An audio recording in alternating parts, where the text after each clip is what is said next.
আসছে। হাই বন্ধুরা, বিলিস রেসিপিতে তোমাদেরকে স্বাগতম। তো বন্ধুরা দেখো, অনেকদিন পরে আবার বাইরে এসে গেছি রান্না করতে। এই দেখো, এই দুই টুকরো দিয়ে একটু কচু শাক খাবো। কোনো জায়গায় কচু আর খুঁজে পাচ্ছি না। আর বাজারে তো শোনা কচু কিনতে পাওয়া যায়, সেই কচু দিয়ে শাক খেতে আমার ভালো লাগে না। বৃষ্টি এত জল, সব দিকে জল, সব কচু গাছ মরে গিয়েছে। তো আমার বাড়িতেও যা ছিল তা আর খুঁজে আর পাই না। তো বেশ কিছুটা পেয়েছি আর কি, বেশিটা পাই নাই। তো এটা দিয়ে শুধু আমি একা খাবো তো হয়ে যাবো। তো এই কয়টা, এটা হলো জঙ্গলি কচু। আর জঙ্গলি কচু দিয়ে আমার শাক খেতে বেশি পছন্দ।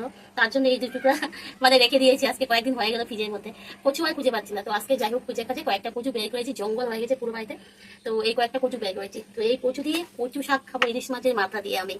তো যেটা আমার মনে হয়েছিল আমি খাবো এরকম একটা। তো যেখান থেকে খুঁজে টুজে বের করে নিয়েছি, এই দুটুকরা মাছ আমি রেখে দিতাম কচু শাক খাওয়ার জন্য। তো এত বকবক না করে দেখো, বাইরেও বসে গেছি আমি। তো চলো এবার কচু শাকটা আগে কেটে নিই। তো কচু শাকটা অন্য সময় কেটে কেটে বসি, এখন না আসছে তোমাদেরকে দেখিয়ে নিই কি কচু শাক আমি খাবো।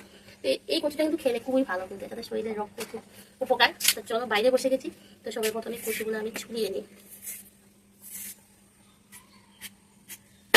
জঙ্গলি কচুর স্বাদটাই আলাদা, যে খেয়েছে সে বুঝতে পারবে, এটা স্বাদটাই আলাদা।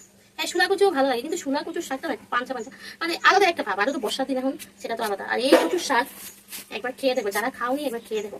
আর যদি তোমাদের একটু ভয় ভয় করে যে চুলকাবে, কিন্তু চুলকায় না, তাহলে কি করবে, বর্ষার দিন তো একটু, যেমন আমরা কচুটা ভাপ দিয়ে নেবো রান্না, সোমবারে বসাবো আর কি। হ্যাঁ, তখনটা একটু মানে সোমবারে দেওয়ার পরে, কচুটা সোমবারে দেওয়ার পরে একটু লেবু চিপে দিয়ে দিতে পারো, লেবুর রস। তো এইরকম করে আমি কচুগুলো সব ছুলে আসি, তারপরে রান্না করবো কচু শাকটা।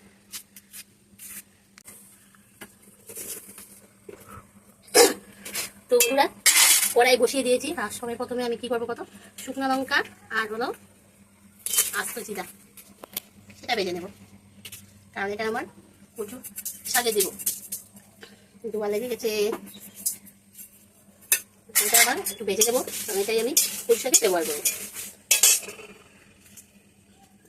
এটা একটু তেলে ভেজে আসছি আমি।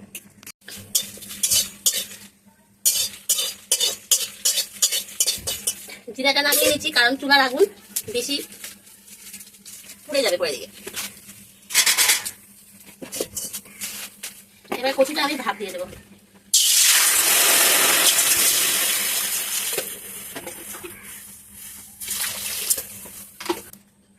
কচু কেটেছি, কচুতে চুলকাচ্ছে না, কিন্তু মশা কামড় দিয়ে দিয়ে পুরো শরীরে গুটা বাঁধিয়ে দিয়েছি। মশা ধূপকাঠি অবশ্য দিয়েছি, আগে কামড় খেয়ে নিয়েছি, তারপরে ধূপকাঠিটা ঘর থেকে এনে খেয়েছি।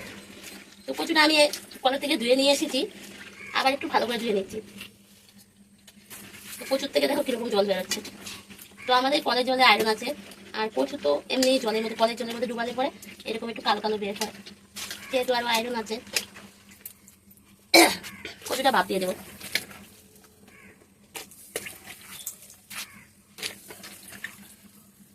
ইলিশ মাছ দিয়ে না, মাছটা কিন্তু খুবই ভালো জানো বন্ধুরা, এত ভালো না, এটা দিয়ে কচু শাকটা এখন আমি রান্না করি না, খেতে কিন্তু খুবই ভালো লাগে। কারণ এই মাছটা দিয়ে আমি যতটা রান্না করেছি, রান্নাটা কিন্তু খুবই টেস্টি হয়েছিল। তার জন্যই দুটো করে আমি রেখে দিয়েছি যে না, এটা দিয়ে আমি কচু শাক খাবো। কোথায় কোথায় থেকে খুঁজে খুঁজে কচুগুলো বের করেছি শাকটা খাওয়ার জন্য। এবারে আমি ঢাকা দিয়ে দিব, ঢাকা দিয়ে ভাপ, মানে ঢাকা দিয়ে কচুটা পুরো সিদ্ধ হবে। চোখের মধ্যে ধোয়া ঢুকে চার কথা বলতে পারছি না। তো বন্ধুরা, এটা ওইদিকে সিদ্ধ হতে থাক, আর এটা আমি একটু গুঁড়া করে নিয়ে আসি।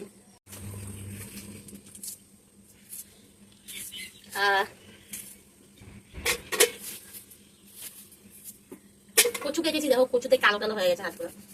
কচু আর মুচা কাটলে পরে এরকম হয়। আর চুলাটা আজকে 3-4 মাস হয়ে গেছে ধরিয়েছি, 3 মাস হয়ে গেছে বোধহয়। এতদিন চুলার ধোয়া ধোয়া পাইনি, আর আমার একটু ধোয়াতে এমনি এলার্জি। তো যাই হোক, চুলাটার থেকে মানে মনে হয় কি কান্না পেয়ে গেছে, এরকম আর কি।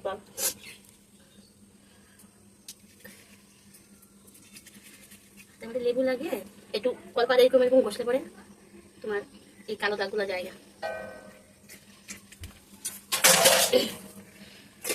দিয়ে। চলো, কচুগুলো ভাগ হয়ে গেছে আমার,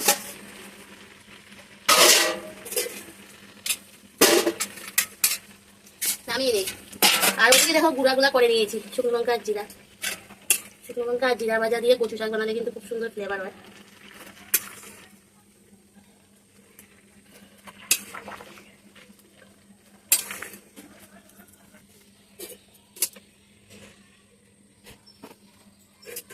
বাইরে রান্না করলে কি হয়, কত সব কিছু টেনে চেষে এখানে নিয়ে আসতে হয়।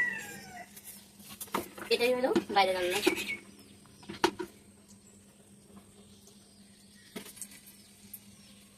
বরফ হয়েছিল। হলুদ দিয়ে দিলাম, লবণ দিয়ে দিলাম। ওদিকে কড়াইটা পুরো গরম হয়ে আছে।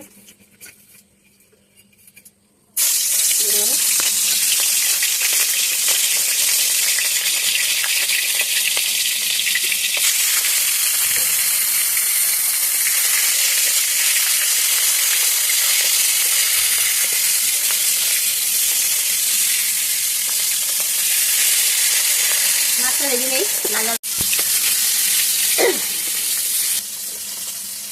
মাছগুলো ভাজা হয়ে গেছে, এবার নামিয়ে নেই। এবার দিয়ে দেবো শুকনো লঙ্কা পুরনে। জিরে দিয়ে নেই, যদি গায়ে গুয়ে ফাটিয়ে পড়ে না, আস্ত জিরা,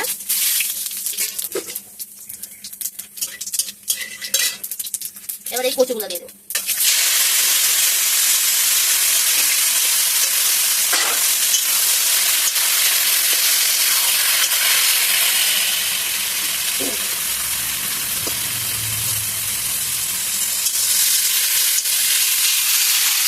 জলে আলু টাকাতে একটু কালা করে দেবো, এইটা হয়ে যাবে। ও আবার জলে আলু টাকাতে হয়েছে, আবার ওই যে দু একটা কালো কালো লাল কালো কালো কচু ছিল, তার জন্য এই কচুর কালারটাও এরকম হয়ে গেছে।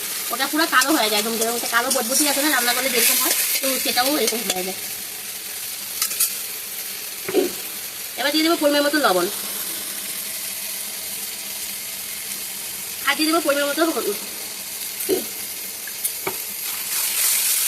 কচু শাক রান্না করতে কিন্তু সময় হাতে নিয়ে রান্না করতে লাগে, কচু শাক রান্না করতে সময় লাগে।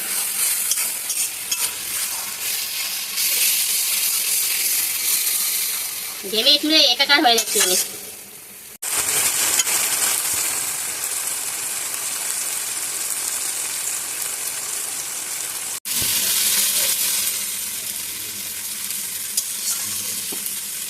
তোমার একদম কমপ্লিট হয়ে গেছে কচু শাক রান্না। তোমাদের কাছে কেমন লেগেছে? যদি ভালো লাগে লাইক করবে, কমেন্ট করে শেয়ার করবে। আর যারা এখন আমার এই চ্যানেলটি সাবস্ক্রাইব করে পাশে থাকা বেল আইকন করে দিও, পরবর্তী নতুন ভিডিওগুলো করব সেটা নোটিফিকেশন তোমাদের কাছে সঙ্গে সঙ্গে পৌঁছে দেবে। আর যারা ফেসবুক থেকে দেখছো প্লিজ আমার আইডিটা একটু ফলো করে দিও, আমার একটু পাশে থেকো। তার সঙ্গে টাটা।